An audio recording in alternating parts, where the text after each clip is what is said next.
ಹರೇ ಶ್ರೀನಿವಾಸ. ಎಲ್ರಿಗೂ ನಮಸ್ಕಾರ ಸ್ನೇಹಿತರೆ.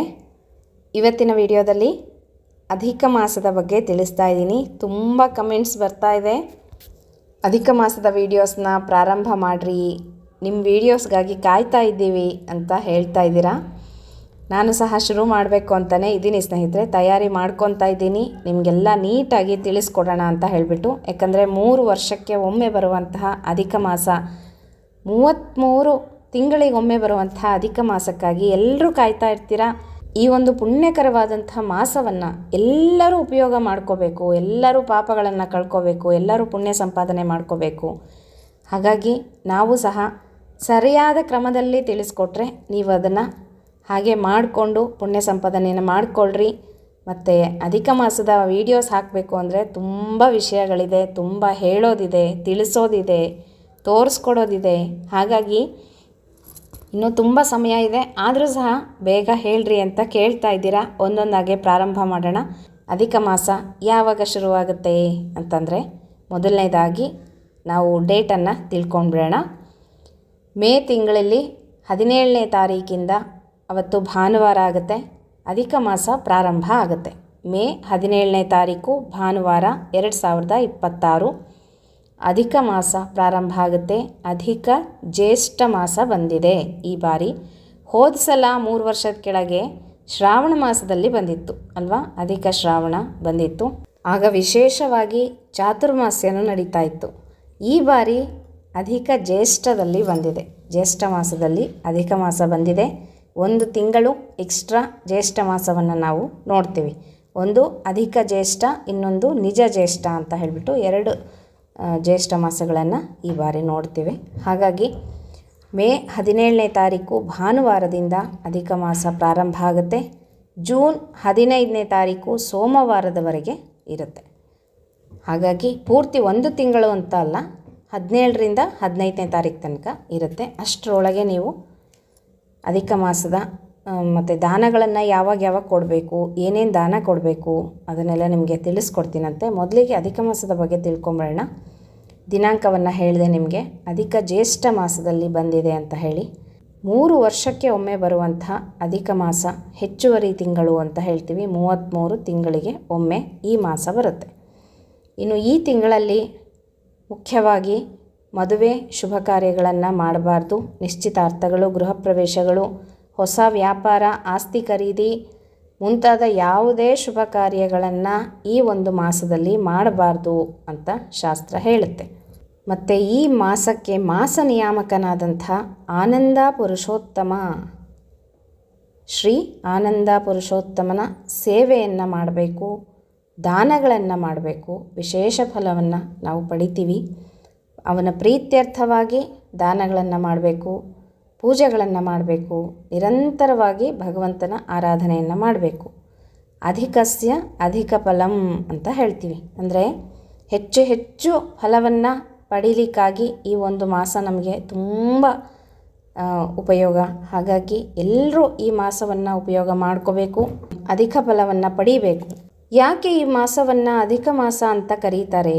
ಪ್ರತಿ ತಿಂಗಳು ನೋಡ್ರಿ ಸ್ನೇಹಿತರೆ, ಸೂರ್ಯ ಒಂದು ರಾಶಿಯಿಂದ ಇನ್ನೊಂದು ರಾಶಿಗೆ ತನ್ನ ಮನೆಯನ್ನು ಬದಲಾಯಿಸ್ತಾ ಇರ್ತಾನೆ. ಪ್ರತಿ ತಿಂಗಳು ನಡೆಯುತ್ತೆ ಹೀಗೆ.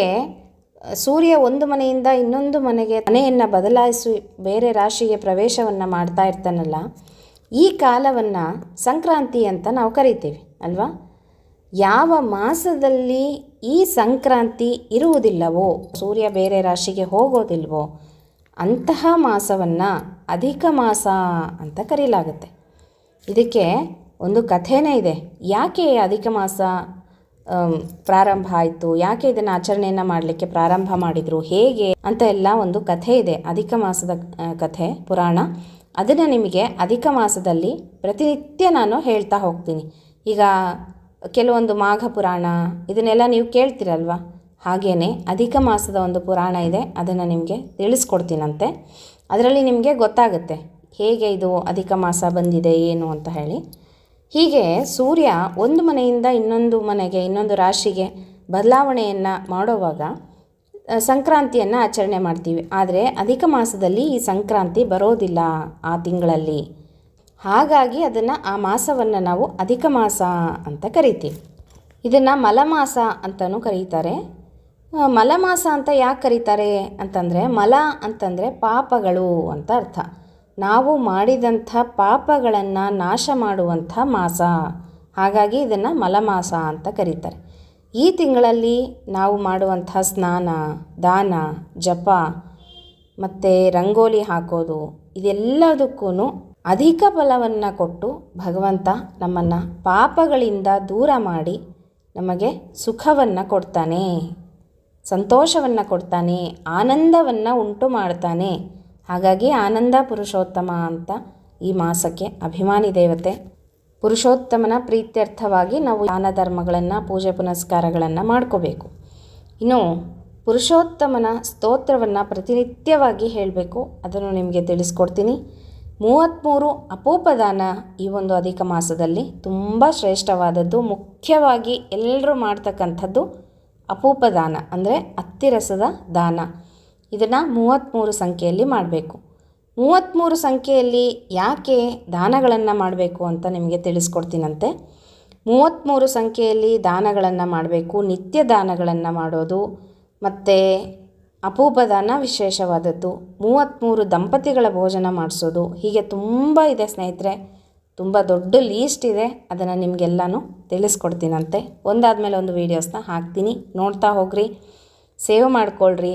ನೀವು ಮಾಡುವಂಥ ದಾನಗಳ ಬಗ್ಗೆ ಲೀಸ್ಟ್ ಮಾಡ್ಕೊಳ್ರಿ. ಎಲ್ಲರೂ ಪ್ರತಿಯೊಬ್ಬರು ಏನೂ ಸಾಧ್ಯ ಆಗೋದಿಲ್ಲ ಅಂದರೆ ಒಂದು 33 ಹಣ್ಣುಗಳನ್ನಾದರೂ ದಾನವಾಗಿ ಕೊಡ್ರಿ. ಈ ರೀತಿ ಏನೇ ದಾನ ಮಾಡಿದ್ರೂ ನಿಮಗೆ ಅನಂತ ಪುಣ್ಯ ಇದೆ, ಅನಂತ ಪಾಪಗಳನ್ನು ಪರಿಹಾರ ಮಾಡಿ ಪುರುಷೋತ್ತಮ ಭಗವಂತ ನಿಮ್ಮನ್ನು ಸಲಹುತ್ತಾನೆ ಈ ತಿಂಗಳಲ್ಲಿ. ಹಾಗಾಗಿ ನಾವು ಫಸ್ಟಿಗೆ ಅಧಿಕ ಮಾಸ ಬಂದ ತಕ್ಷಣ ಸಂಕಲ್ಪವನ್ನು ಮಾಡ್ಕೋಬೇಕು. ಸಂಕಲ್ಪವನ್ನು ನಿಮಗೆ ತಿಳಿಸ್ಕೊಡ್ತೀನಂತೆ. ರಂಗೋಲಿ ಹಾಕೋದು ದಿನನಿತ್ಯವಾಗಿ, ಮತ್ತು ದೀಪ ಹಚ್ಚೋದು, 33 ಬತ್ತಿಯ ದೀಪ, ಅದನ್ನು ಸಹ ತಿಳಿಸ್ತೀನಂತೆ. ಎಲ್ಲವನ್ನು ನಿಮಗೆ ಹೇಳ್ಕೊಡ್ತೀನಿ, ನೀವೇನು ಟೆನ್ಷನ್ ಮಾಡ್ಕೋಬೇಡ್ರಿ. ನಾನೆಲ್ಲ ಒಂದಾದ್ಮೇಲೆ ಒಂದು ವೀಡಿಯೋಸ್ನ ಹಾಕ್ತಾ ಹೋಗ್ತೀನಿ, ನೀವು ನೋಡ್ತಾ ಹೋಗ್ರಿ ಸಾಕು. ನಿಮಗೇನು ಅನುಕೂಲನೋ, ಯಾವ ಸಾಧ್ಯವಾಗುತ್ತೋ ಅದನ್ನು ನೀವು ಮಾಡಿಕೊಳ್ಳ್ರಿ ಅಂತ ಹೇಳ್ತೀನಿ. ಇನ್ನು ಅಧಿಕ ಮಾಸದಲ್ಲಿ ಮುಖ್ಯವಾಗಿ ಯಾಕೆ 33 ಸಂಖ್ಯೆಯಲ್ಲಿನೇ ನಾವು ದಾನಗಳನ್ನು ಮಾಡೋದಾಗಲಿ ಮಾಡ್ತೀವಿ, 33 ಸಂಖ್ಯೆಯ ಮಹತ್ವ ಏನಿದೆ, ಯಾಕೆ ಈ ಸಂಖ್ಯೆ ಅಂತ ನಿಮಗೆಲ್ಲ ತಿಳಿಸ್ಕೊಡ್ತೀನಿ ಈಗ, ಓಕೆನಾ.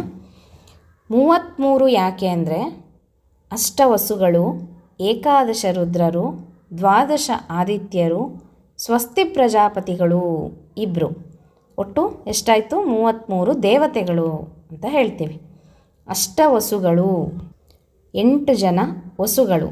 ವಸು ರುದ್ರಾಂತರ್ಗತ ಅಂತ ಹೇಳ್ತಾರಲ್ವ, ಈ ಪಕ್ಷ ವೈದಿಕಗಳನ್ನು ಮಾಡಿದಾಗ ವಸು ರುದ್ರಾಂತರ್ಗತ, ಭಾರತೀಯ ರಮಣ ಮುಖ್ಯ ಪ್ರಾಣ ಅಂತರ್ಗತ ಅಂತ ಹೇಳ್ತಾರೆ. ಅಂದರೆ ವಸು ರುದ್ರರ ಆದಿತ್ಯರ ಅಂತರ್ಯಾಮಿಯಾದಂಥ ಭಗವಂತ, ಪುರುಷೋತ್ತಮ ರೂಪಿ ಭಗವಂತ ನಮ್ಮ ಎಲ್ಲ ಸೇವೆಯನ್ನು ಸ್ವೀಕಾರ ಮಾಡಿ ನಮಗೆ ಆನಂದವನ್ನು ಕೊಡ್ತಾನೆ.